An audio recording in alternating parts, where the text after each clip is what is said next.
ঢাকা ও আশেপাশের এলাকার আকাশ 14 জুন সকাল থেকেই ছিল হালকা মেঘলা। তবে সেই মেঘের আড়ালে বৃষ্টির দেখা নেই, বরং দিনের শুরুতেই রাজধানীতে তাপমাত্রা বেড়ে গেছে প্রায় 30 ডিগ্রি সেলসিয়াসে, যা দিনের শুরুতেই গরম অনুভব করিয়েছে নগরবাসীকে। 14 জুন সকাল 6টায় ঢাকার তাপমাত্রা রেকর্ড করা হয়েছে 29.4 ডিগ্রি সেলসিয়াস। বাতাসের আর্দ্রতার পরিমাণ ছিল 83%। ওয়ালটন আবারও মিলিনিয়ার অফারে ওয়ালটন ফ্রিজ কিনে আপনিও হয়ে যেতে পারেন মিলিয়নিয়ার।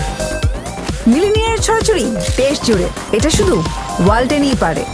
পূর্বাভাস অনুযায়ী সকাল 7টা থেকে পরবর্তী 24 ঘন্টায় ঢাকাসহ পার্শ্ববর্তী অঞ্চলের আকাশ অস্থায়ীভাবে আংশিক মেঘলা থাকতে পারে, তবে আবহাওয়া থাকবে শুষ্ক। দক্ষিণ ও দক্ষিণ পূর্ব দিক থেকে ঘন্টায় 8 থেকে 12 কিলোমিটার বেগে বাতাস প্রবাহিত হওয়ার সম্ভাবনা রয়েছে।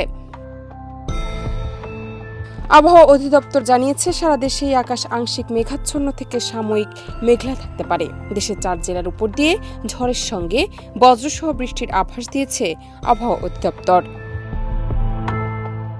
বাংলাদেশ আবহাওয়া অধিদপ্তরের ফেসবুক পেজে বলা হয়েছে, কিশোরগঞ্জ, নরসিংদী, হবিগঞ্জ ও ময়মনসিংহ জেলার কিছু স্থানে ঝড়ো হাওয়া সহ বৃষ্টি অথবা বজ্রবৃষ্টি হতে পারে। আবহাওয়াবিদ হাফিজুর রহমান স্বাক্ষরিত পূর্বাভাসে বলা হয়েছে, ঢাকা, নারায়ণগঞ্জ, মাদারীপুর ও কিশোরগঞ্জ সহ কয়েকটি অঞ্চলে বিদ্যমান মৃদু তাপপ্রবাহ কিছুটা কমে যাওয়ার সম্ভাবনা রয়েছে। সিলেট বিভাগে তাপপ্রবাহ অব্যাহত থাকতে পারে। এছাড়া দেশের অন্যান্য অঞ্চলেও কিছু জায়গায় গরমের তীব্রতা কিছুটা প্রশমিত হতে পারে। জান্নাত নিপু, দেশ রূপান্তর।